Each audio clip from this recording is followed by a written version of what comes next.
Praise the Lord. ஆண்டவருடைய நாம மகிமைப்படட்டும். இந்த நாளிலேயும் உங்களை சந்திப்பதிலே மிகுந்த மகிழ்ச்சி அடைகிறேன். இன்றைக்கு 1 தெசலோனிக்கேயருக்கு எழுதினதான புஸ்தகம் 5வது அதிகாரம் அதனுடைய 10வது வசனத்தை நாம் வாசிக்க கேட்கலாம். நாம் விழித்திருப்பவர்களானாலும் நித்திரை அடைந்தவர்களானாலும் தம்முடனே கூட நாம் ஏகமாய் பிழைத்திருக்கும்படி அவர் நமக்காக மரித்தாரே. பாருங்க, ஒன்று நாம் விழித்திருக்கிறவர்களானாலும் இன்றைக்கு உயிரோடு இருக்கிறவர்களானாலும் அல்லது நித்திரை அடைந்தவர்கள் மரித்தவர்களானாலும், இன்றைக்கு நானும் நீங்களும் விழித்திருக்கிறோம் இல்லையா, உயிரோடு இருக்கிறோம். அடுத்து வார்த்தை சொல்லுகிறது, விழித்திருக்கிறவர்கள் நித்திரை அடைந்தவர்களானாலும் தம்மோடு கூட நாம் ஏகமாய் பிழைத்திருக்கும்படி, தம்மோடு கூட நம்ம எல்லாருமே ஏகமாய் பிழைத்திருப்போமா? புரியுதா? இங்கே நம்ம விழித்திருக்கிறோம். அடுத்து ஒரு கூட்டம் ஜனங்க மரிச்சிட்டாங்க. இப்போ எல்லாரும் ஏகமாக ஆண்டவரோடு கூட வாழ போகிறோம். யாரு? உயிரோடு இருக்கிறவர்களும் மரித்தவர்களும் ஏகமாக ஒரே மனதாக ஒரே கூட்டமாக நம்ம எல்லாருமே ஆண்டவராகிய கர்த்தரோடு நம்ம வாழ போகிறோம். இப்போ அப்படி வாழணும் இல்லையா? அதுக்கு என்ன சொல்றாரு பாருங்க, நாம் நாம் ஏகமாய் பிழைக்கும்படி, நம்ம எல்லாருமே ஏகமாக பிழைக்கணும். ஏகமானா ஒரு ஆள் பிழைக்கிறதும் இன்னொருத்தவங்க பிழைக்காமல் இருக்கிறதும் அல்ல, எல்லாருமே பிழைக்கணும் அப்படிங்கிறத ஆண்டவர் விரும்புகிறார். இப்போ அதுக்காக ஆண்டவர் என்ன செய்தார் அப்படின்னா, வாசிக்கிறோம், அவர் நமக்காக மரித்தாரே. அப்போ நித்திரை அடைந்தவர்கள் அவர்களும் ஆண்டவரோடு கூட பிழைக்க போறாங்க. உயிரோடு விழித்திருக்கிற நீங்களும் ஆண்டவரோடு பிழைக்க போறீங்க. இந்த பிழைப்புக்கு அடையாளமாக அல்லது நீங்க பிழைப்பீங்க என்பதற்காக ஆண்டவராகிய இயேசு கிறிஸ்து நமக்காக மரித்தார். இப்ப நம்ம பிழைப்பதற்காக, நல்லா புரிஞ்சுக்கோங்க, 2 விதமான மனிதர்களை இங்க சொல்லுகிறது. ஒன்று விழித்திருக்கிறவர்கள், இன்னொன்று நித்திரை அடைந்திருக்கிறவர்கள். அப்ப விழித்து இருக்கிறவர்கள் எப்பொழுதுமே ஆயத்தமா இருக்கணும்.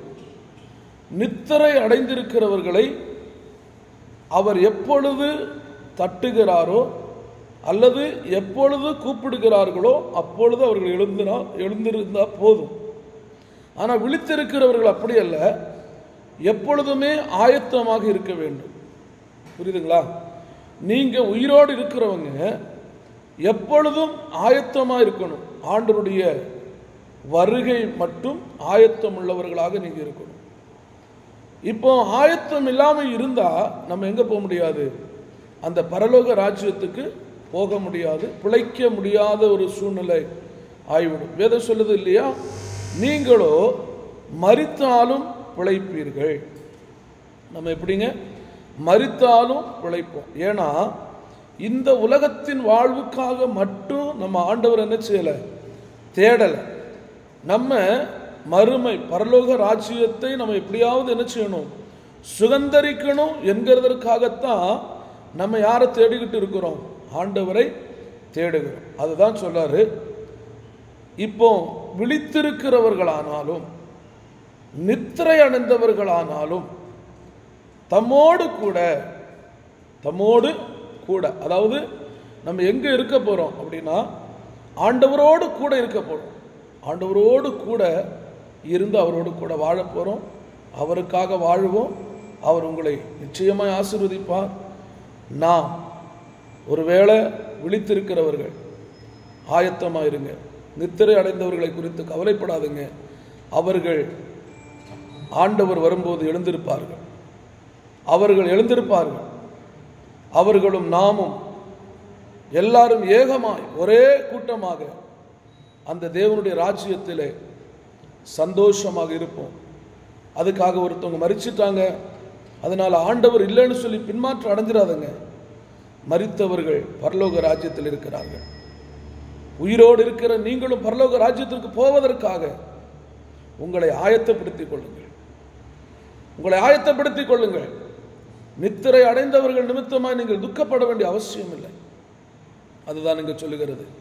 அவர்களை கடைசி எக்காலம் என்று ஒன்று தொனிக்கும் போது அவர்கள் எழுந்திருப்பார்கள். விழித்திருக்கிற நீங்கள் நான் ஆயத்தமாக இருக்கணும். எப்போ அந்த சத்தம் கேட்கும்னு தெரியாது. அந்த சத்தம் கேட்கும்போது அவரோடு கூட பரலோக ராஜ்யத்துக்கு போவதற்கு ஆயத்தமாக இருப்போம்.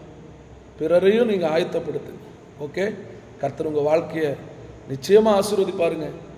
நீங்கள் விழித்திருக்கிற நீங்கள் இன்னும் ஜாக்கிரதையால் ஆண்டவருக்காக வாழுங்க.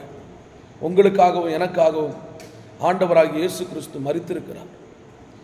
இந்த நாட்களிலே சற்று யோசித்து பாருங்கள். உங்களுடைய பாவங்கள் என்னுடைய பாவங்களை முற்றிலுமாய் நீக்குவதற்காகத்தான் ஆண்டவராகிய இயேசு கிறிஸ்து கல்வாரி சிலுவையிலே பலியானார். அவருடைய எல்லா இரத்த துளிகளும் உங்களுக்காகத்தான், எனக்காகத்தான், நம்முடைய பாவங்களை கழுவுவதற்காக. நாம் விழித்திருக்கிறவர்களாக இருக்கிறோமே, நம்முடைய பாவ கரைகளை கழுவி அவரோடு கூட வாழுவதற்காக நம்மை பரிசுத்தப்படுத்தியிருக்கிறார். இயேசு கிறிஸ்துவின் இரத்தம் சகல பாவத்தையும் கழுவி நம்மை சுத்திகரிக்கும். அந்த இயேசுவுக்காக நீங்கள் வாழ்ந்து பாருங்கள். இயேசு ஒருவரே மெய்யான தெய்வம். இயேசு ஒருவரே இரட்சகர். இயேசு ஒருவரே மீட்பர்.